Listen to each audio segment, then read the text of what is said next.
আচ্ছা মা, তাজমহল এত সুন্দর, তাজমহল কি আমরাই বানিয়েছি তাই না? না তো, যিনি বানিয়েছিলেন ওনার নাম সম্রাট শাহজাহান, উনি মুসলিম ছিলেন। ও আচ্ছা, তাহলে কুতুব মিনার নিশ্চয়ই আমরা বানিয়েছি?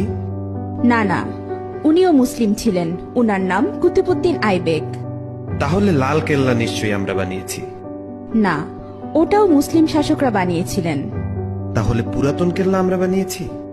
না, পুরাতন কেল্লাও মুসলিমরা বানিয়েছে। তাহলে চার মিনার নিশ্চয়ই আমরা বানিয়েছি? না, চারমিনারও মুসলিম শাসকরা বানিয়েছে।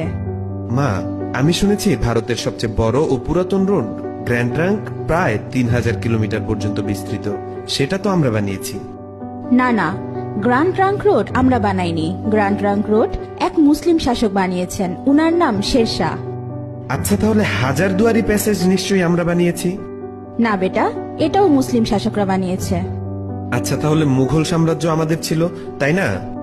না, মুঘল সাম্রাজ্য মুসলিমদের সাম্রাজ্য ছিল। আচ্ছা, জয় হিন্দ এই শব্দটা কি আমরা প্রথম তৈরি করেছিলাম? না, এটাও একজন মুসলিম প্রথম বলেছিল। আচ্ছা মা, সারে জাহা সে আচ্ছা হিন্দুস্তা হামারা এই শব্দটি আমরা প্রথম বলেছিলাম তাই না? না, এটাও একজন মুসলিম কবি লিখেছিলেন, উনার নাম ইকবাল। তাহলে প্রথম স্যাটেলাইট লঞ্চ নিশ্চয়ই আমরাই করেছিলাম? জি না, ভারত অনেকবার স্যাটেলাইট লঞ্চ করেছিল, কিন্তু প্রতিবারই ফেল হয়েছে। এরপর এপিজে আবুল কালাম আজাদ প্রথমবার সাকসেসফুল ভাবে স্যাটেলাইট লঞ্চ করেছিলেন। উনি না থাকলে আজ ভারত স্যাটেলাইট লঞ্চ করতে পারত না। তাহলে পারমাণবিক অস্ত্র নিশ্চয়ই আমরা বানিয়েছি?